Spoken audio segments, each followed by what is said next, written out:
მოგესალმებით მეგობრებო.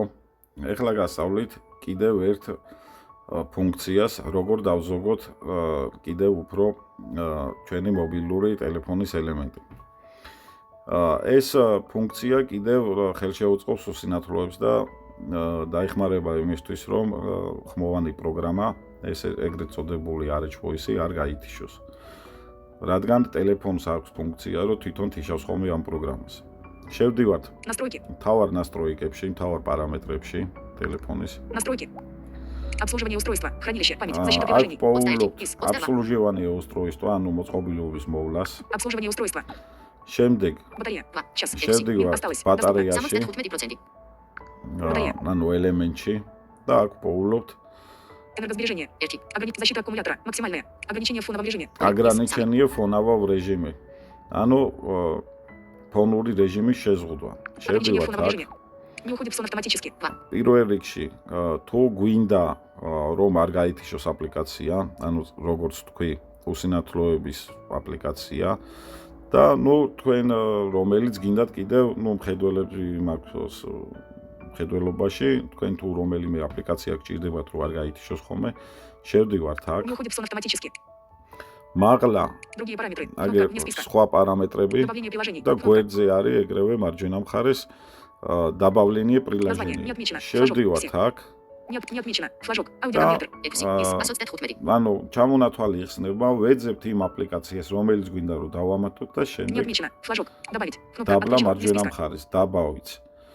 ანუ მე აღარ მჭირდება არც ერთი აპლიკაციის დამატება და შესაბამისად არ ვამატებ. Назад. შემდეგ გამოვდივართ აქედან, როცა დავამატებთ. Ограничение в фоновом режиме. Приложение в режиме сна. ანუ ძილის რეჟიმში. Приложение в режиме сна.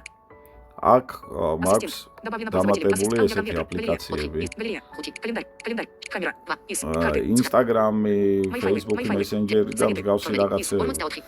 ანუ აქაც იგივე პრინციპი არის. მაღლა მარჯვენა მხარეს სხვა პარამეტრები. Приложение в режиме сна буду прежде. Приложение в режиме сна буду. Окно съемка. Приложение в режиме сна буду прежде. Другие параметры. Добавление приложений. Кнопка. სხვა პარამეტრები და სხვა პარამეტრების მარცხენა მხარეს არის добавление приложений. აქაც იგივენაირად აგერ გაჩვენებთ. რა თქმა უნდა, აღნიშნავ და დაბლა მარჯვენა მხარეს არის დამატება, ანუ დავავიც. და შემდეგ მესამე პარამეტრი. Назад. Кнопка вниз. Приложение в глубоком сне. აპლიკაციები ღრმა ძილის რეჟიმში. აქაც იგივე ვარიანტია, თუ რომელიმე აპლიკაცია გვინდა რომ ღრმა ძილში გავუშვათ, ანუ ძალიან იშვიათად დავუშვათ თვეში ერთხელ ვიყენებთ. იგივენაირად. Приложение в режиме глубокого. Другие параметры. Добавление приложений. აგერ добавление приложений. შევდივართ აქ. Флажок. Не отмечено. Флажок. Говорящий телефон. ნახულობთ Не отмечено. იმ აპლიკაციებს, რომელიც გვინდა რომ ღრმა ძილში გავუშვათ, ანუ გავთიშოთ ავტომატურად, გაითიშოთ ხოლმე თავისი. აგერ ჩამოთვლილი არის სხვადასხვა აპლიკაციები. რა თქმა უნდა, ისევ მე არ ვამატებ. ბევრი აპლიკაცია, მე დაახლოებით 200-მდე აპლიკაცია მაქვს გადმოწერილი, სხვადასხვა პროგრამები, სხვადასხვა რაღაცებისთვის ვჭირდება ხოლმე. და მალე რო არ დამიჯდეს ტელეფონი, ამისათვის ჭირდება ეს პარამეტრი რო კონდეს ჩართული და თქვენც გირჩევთ რომ ჩართოთ გააქტიუროთ. სურვილისამებრ როგორც თქვენი სურვილი იქნება. სულ ეს იყო. დიდი მადლობა ყურადღებისთვის და კიდევ ერთხელ გთხოვთ დაალაიქოთ ვიდეო, გამოიწეროთ ჩემი TikTok და YouTube არხი. მადლობა ყურადღებისთვის. Стоп. Кнопка.